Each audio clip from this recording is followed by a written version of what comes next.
Students welcome back to study with Kate. मेरा नाम cat है और आज हम लोग रेडिएशन चैप्टर पे करने वाले हैं। और हाँ, ये सरप्राइजिंग हो सकता है कि आज मेरा लेक्चर हिंदी में है, क्योंकि आज का लेक्चर जो है वो ऐसा टॉपिक है जिसे हिंदी और इंग्लिश दोनों में बच्चों को समझाना बहुत ही इम्पॉर्टेंट है। ये लेक्चर में आज हम लोग बेसिक थिंग्स पढ़ेंगे रेडिएशन के बारे में। अगर आप क्लास 9th या फिर 10th से बिलोंग करते हैं तो ये चैप्टर आपके लिए बहुत हेल्पफुल होने वाला है, specially for chemistry lovers, because मुझे भी केमिस्ट्री बहुत अच्छी लगती है। And as well as I think आपको NCERT से और एस चंद की किताबों से अगर आप केमिस्ट्री पढ़ते हैं तो इससे आपकी बहुत हेल्प हो जाएगी। So without any further do let's get started with the lecture. ठीक है, तो अभी हम लोग बात करने वाले हैं। मैंने इंग्लिश में नोट्स प्रिपेयर किए हैं पर मैं आपको हिंदी में ये ट्रांसलेट करके बताऊंगी। Radiation is an energy, is a release of energy in moving particles. This can be of low level or high level. So यहाँ पे मैंने ये लिखना भूल गई थी। So basically रेडिएशन है क्या? रेडिएशन एक रिलीज ऑफ एनर्जी है इन फॉर्म ऑफ पार्टिकल्स और मूविंग वेव्स। तो मैं आपको उसका एक डायग्राम भी बताऊंगी। Yes, so this is the diagram.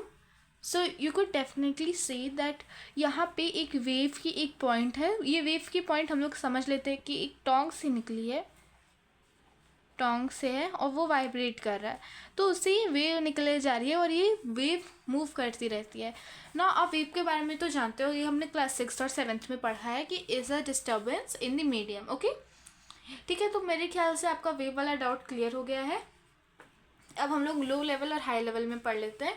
तो हमारे मम्मी पापा हमेशा यही सिखाते हैं कि हमेशा मोबाइल को दूर से देखना चाहिए या फिर टीवी को दूर से देखना चाहिए, पर हमने कभी सोचा नहीं कि क्यों। बेसिकली लोग ये समझते हैं कि उससे आंखें ख़राब होती हैं, बट नहीं।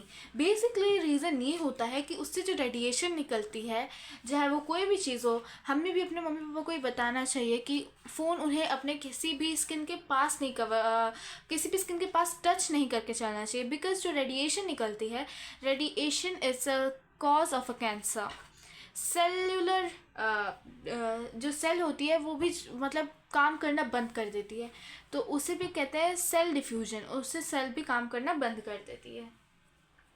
तो अब हम लोग अगर वेवलेंथ की बात करें तो वेवलेंथ में सबसे हाईएस्ट पे आता है हमारा एक्सरे। ये मेरी ड्राइंग थोड़ी सी ख़राब है तो आप लोग समझ लेना। और ये गैलेक्सी का कॉस्मिक रेज, तो गामा रेज एंड बहुत सारी चीज़ें आती है और इन सबको कहा जाता है आयनाइजिंग। ओके, इन सबको कहा जाता है ionising, while the microwaves, ovens and the cell phones are known as non ionising. इसमें जहाँ पे कैंसर एंड एवरीथिंग की लो चांसेस बहुत होती हैं, वहाँ इस पे हाई चांसेस होती हैं। और रेडिएशन ज़्यादा हुआ तो आपका DNA भी ख़राब हो सकता है। अच्छा, अब आपसे यहीं पे एक मैं क्वेश्चन पूछती हूँ कि DNA का फुल फॉर्म क्या होता है। अब मैं आपको सिर्फ और सिर्फ RNA का फुल फॉर्म बता देती हूँ, राइबो न्यूक्लिक एसिड। अब आप मुझे DNA का फुल फॉर्म ज़रूर सी कमेंट सेक्शन में लिख के बताइएगा और जिसका आंसर सही होगा मैं इस कमेंट को पिन करूँगी। ओके, सो अब हम लोग बात कर लेते हैं अपने एटम के स्ट्रक्चर के बारे में, because your full radiation chapter is based on that only. Okay, so we have this note here. So आप ये देख सकते हो कि मैंने यहाँ पे फोटॉन्स और न्यूट्रॉन्स बनाए हैं और ये जो ऑर्बिट में ये इलेक्ट्रॉन्स हैं। अब आप सोच रहे होंगे कि मैम ये फोटॉन्स और न्यूट्रॉन एक दूसरे से जुड़े कैसे रहते हैं। सो बच्चों, बेसिकली रीज़न ये है कि फोटॉन्स के पास पॉजिटिव चार्ज होता है और पॉजिटिव चार्ज के उसको पॉजिटिव चार्ज के कारण बहुत सारे काम करने पड़ते हैं, while neutron is neither negative और नाइदर पॉजिटिव, और इलेक्ट्रॉन्स नेगेटिवली चार्ज होते हैं। और हमने मैग्नेटिक में कुछ पढ़ा है, उसका भी रिव्यू करवाना चाहूँगा आपको।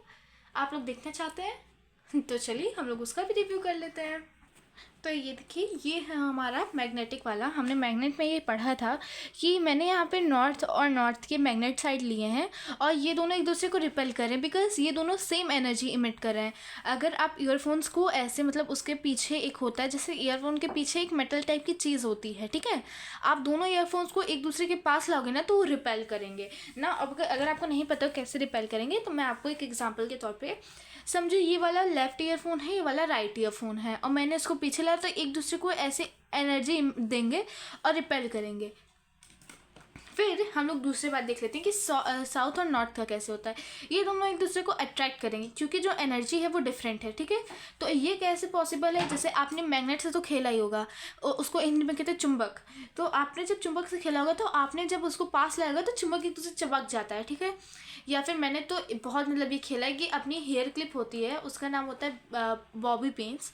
मैंने बॉबी पिन्स को बहुत ज़्यादा मैग्नेट पे चिपका के मैं खूब खेला करती थी, तो मुझे पता ही नहीं था कि कैसे होता है। फिर मैंने बाद में पढ़ाई की, फिर बाद में जब मुझे पता चला तो फिर मैंने बहुत सारे उससे देखे कि कौन सी चीज़ रिपेल हो रही है। तो ऐसे करके आप खुद के भी घर पे कुछ एग्जांपल्स ढूंढ सकते हो। और यहीं से मैं आपसे एक और चीज़ पूछना चाहती हूँ कि जो मैग्नेटिक फील्ड होती है, वो मैग्नेटिक फील्ड अर्थ में किस साइड से स्टार्ट होती है, आप मुझे ये बताना, और किस साइड में एंड होती है, इनर में कैसी होती है और आउटर में कैसी होती है। Comment down below. और वो जो 2 क्वेश्चन थे ये आपके बोनस क्वेश्चन है, so that your whole topic will be clear. और आप ये वीडियो पूरा देखो वरना आपका टॉपिक क्लियर नहीं होगा, ओके। बिकॉज मैं आपको चाहती हूँ कि आपका रेडिएशन में सिंगल टू सिंगल जो पॉइंट ऑफ व्यू है, सिंगल टू सिंगल जो भी आपका डाउट है, वो सारा इसमें मैं बहुत कोशिश करूँगी कि सब कुछ क्लियर हो जाए। ओके, सो अब आप यही सोच रहे होगे कि मैम हमें कुछ बच्चों को मेरी क्लास में भी नहीं पता था कि जिस ऑर्बिट में इलेक्ट्रॉन्स रहते हैं उस ऑर्बिट को क्या कहा जाता है। उस ऑर्बिट को सिंपली कहा जाता है, देखिए मैं क्या कह रही हूँ, इसको मतलब जो ये होता है इसे ही ऑर्बिट कहा जाता है और इसी में इलेक्ट्रॉन्स पाए जाते हैं। इसको कुछ बच्चे क्या कहते थे, लाइन कहते थे, सर्कल कहते थे, पर नहीं, लाइन सर्कल वर्कल ऐसा कुछ नहीं होता है। और यही रीज़न है जिस कारण से फोटॉन्स, क्योंकि फोटॉन्स के पास एक पॉजिटिव चार्ज होता है और इलेक्ट्रॉन्स एक दूसरे को अट्रैक्ट करते हैं, and that's how they are bonded in case.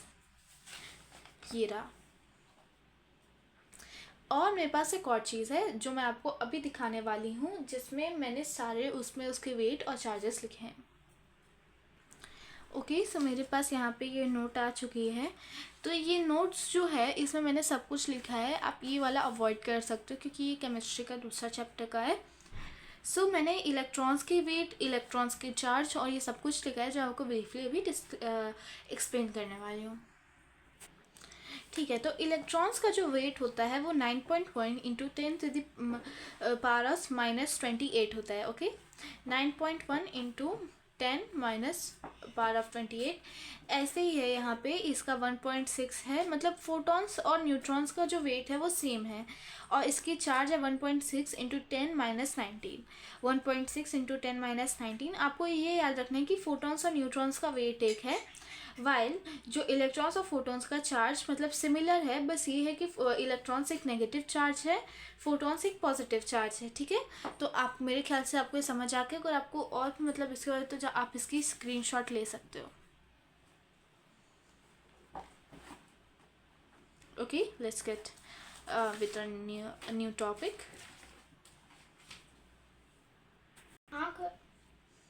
ठीक है, तो अब हम लोग ये देख लेते हैं कि अनस्पेसिफिक जो एटम्स में जो होते हैं, एटम्स अनस्पेसिफिक होते हैं, उन्हें रेडियो एक्टिव कहा जाता है। अनस्पेसिफिक क्यों, क्योंकि किसी में 2 इलेक्ट्रॉन्स हो गए, किसी में 1 फोटॉन्स, ऐसे ऐसे करके कई सारे स्पेसिफिक मतलब एटम्स होते हैं जिसमें अलग अलग फोटॉन्स, न्यूट्रॉन्स, इलेक्ट्रॉन्स की संख्या होती है, उन्हें कहते हैं हम लोग रेडियो एक्टिव।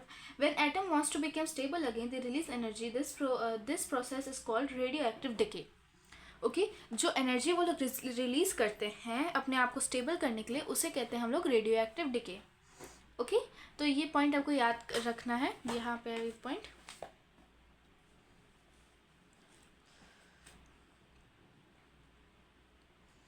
तो यही है, इस प्रोसेस को हम लोग कहेंगे रेडियो एक्टिव डिके। आप ये ध्यान से रखो, व्हेन एटम्स वांट टू, मतलब जब वो वापस से स्टेबल होना चाहते हैं, उस प्रोसेस को हम लोग कहते हैं radio active decay.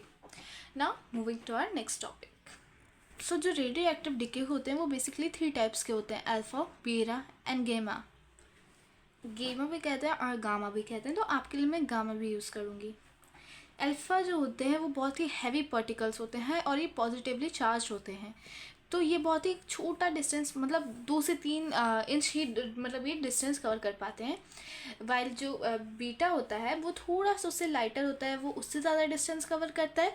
While gamma covers much more distance, मतलब जो गामा होता है वो बहुत सारा मतलब डिस्टेंस कवर कर लेता है। ना अब आप लोग यही सोचते होंगे कि क्या होता है जब किसी पेशेंट को कैंसर हो और उसकी फ़ोटो मतलब एक्सरे से तो ही ली जाएगी। तो उसके लिए जो डॉक्टर्स होते हैं वो पेशेंट को रेडियो आइसोटोप टेक्टेनियम 99M से इंजेक्ट करते हैं, जिस कारण से गामा कैमरा उसकी पिक्चर ले पाता है। ये अजीब ही राइटिंग हो गई, तो आप इसको इग्नोर करना, okay. And that's for all today. I hope you like my videos and part 2 will be arriving soon. And जो बाकी मतलब जो भी हमारा बाकी का चैप्टर था वो भी हम लोग उसमें मतलब उसमें डिस्कस कर लेंगे।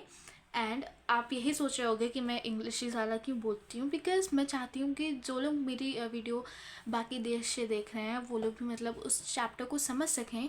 और ये वाला चैप्टर जो है ये हिंदी इंग्लिश बोथ में होगा। और एनसीईआरटी की वीडियो बहुत ही लेट हो चुकी है, लेकिन आई प्रॉमिस आज वो आ जाएगी विदाउट एनी हेजिटेशन, क्योंकि अब मैं बड़े दिनों से बहुत ज़्यादा बिजी थी, कहीं पे मेरे फंक्शन में थी, इस कारण से।